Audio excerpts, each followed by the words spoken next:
أعوذ بالله من الشيطان الرجيم. بسم الله الرحمن الرحيم. آمن الرسول بما أنزل إليه من ربه والمؤمنون كل آمن بالله وملائكته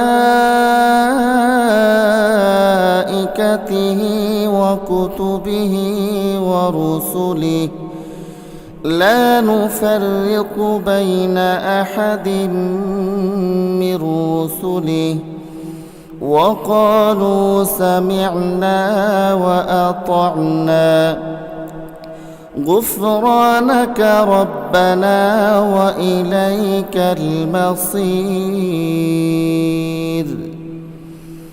لا يكلف الله نفسا إلا وسعها لها ما كسبت وعليها ما اكتسبت ربنا لا تؤاخذنا إن نسينا أو أخطأنا ربنا ولا تحمل علينا إصرا كما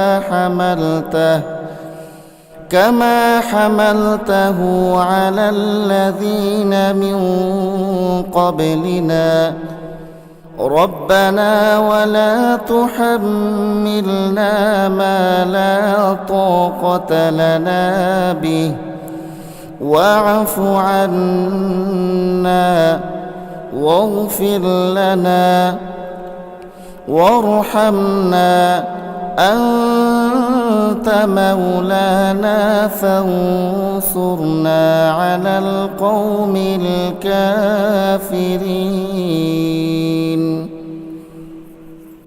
আল্লাহর রসুল সে বিষয়ের উপর ঈমান এনেছে যা তার উপর তার মালিকের পক্ষ থেকে নাযিল করা হয়েছে, আর যারা সে রসুলের উপর বিশ্বাস স্থাপন করেছে তারাও সে একই বিষয়ের উপর ঈমান এনেছে।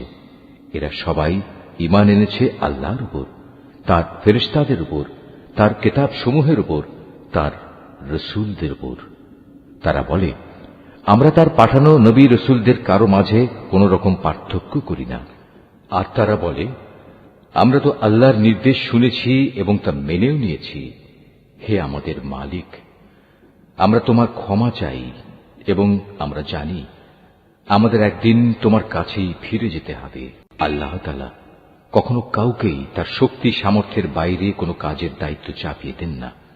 সে ব্যক্তির জন্য ততটুকু বিনিময় রয়েছে যতটুকু সে এ দুনিয়ায় সম্পন্ন করবে, আবার সে যতটুকু মন্দ দুনিয়ায় অর্জন করেছে তার উপর তার ততটুকু শাস্তি পতিত হবে।